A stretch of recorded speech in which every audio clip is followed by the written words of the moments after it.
Hello দর্শক, অপবিশ্বাস কষ্ট পেয়ে কেঁদে দিল। শাশুড়ি মা বলল, আমি তোর পাশে রয়েছি, আমি থাকতে তুই কান্না করবি না একটু। আমি কিন্তু তোর চোখের পানি সহ্য করতে পারি না। আমি তোকে অনেক ভালোবাসি, তোর পাশে থাকবো আজীবন, তোর জীবনে কষ্ট হতে দেব না আমি।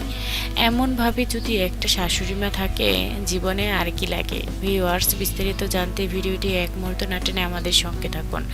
শাকিব খানের মা বরাবরই অপু বিশ্বাসকে অনেকটা ভালোবাসে, অপু বিশ্বাসকে অনেকটা ভালোবেসে কাছে টেনে নিয়েছে এবং একসাথে যেহেতু সংসার করেছে 8 বছরের বেশি, সেই দিক থেকে তার প্রতি একটা ভালোবাসা থাকবেই। ভালোতে মন্দতে সুখে দুঃখে সবসময় পাশে পেয়েছে তাকে। অপু বিশ্বাসের যত কষ্ট হোক না কেন, তার যদি কোনো সমস্যা হতো অপু বিশ্বাস নিজের হাতে রান্না করত, তাকে খাইয়ে দিত। সে অসুস্থতার সময় তার মাথার পাশে বসে তাকে যত্ন করত। এই ব্যাপারগুলো অপু বিশ্বাসের শাশুড়ির খুব ভালো লেগেছে। অন্যদিকে বর্তমানে বুবলির যে প্রেগনেন্সির খবরটা নিয়ে এত জলঘোলা হচ্ছে, এই ব্যাপারটা নিয়ে অপু বিশ্বাস কিন্তু খুবই কষ্ট পাচ্ছে।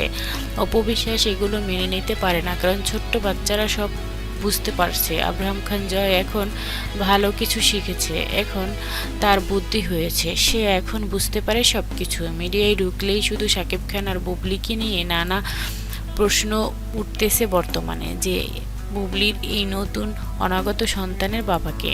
সবাই বলছে শাকিব খান, আবার একদল বলছে শাকিব খান নাও হতে পারে, অন্য কেউ হতে পারে। এই ব্যাপারগুলো নিয়ে শাকিব খানের মান সম্মান নষ্ট তো হচ্ছেই, সেই সাথে অপু বিশ্বাসেরও মান সম্মান নষ্ট হচ্ছে। অন্য দিক দিয়ে কিন্তু আব্রাহাম খান জয় এগুলো শিখছে, বুঝতে পারছে, তাই অপু বিশ্বাসের অনেক কষ্ট লেগেছে। সে শাশুড়ি মার কাছে বসে কান্না করছে অনেক।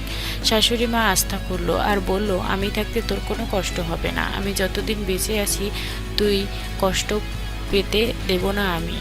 আমি যতদিন আছি তোর পাশে থাকবো, আমি আছি, তুই শুধু চিন্তা করবি না। আমি যতদিন বেঁচে আছি তোকে কখনো হেরে যেতে দিব না।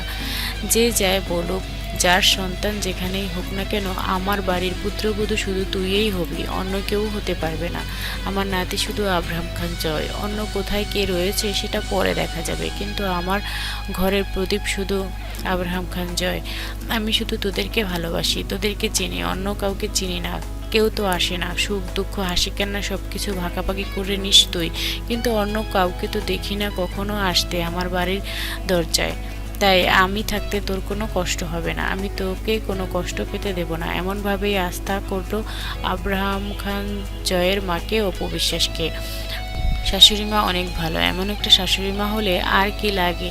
অপু বিশ্বাস ভালো একটা মনের মানুষ, তাই তো একটা ভালো শাশুড়ি মা পেয়েছে।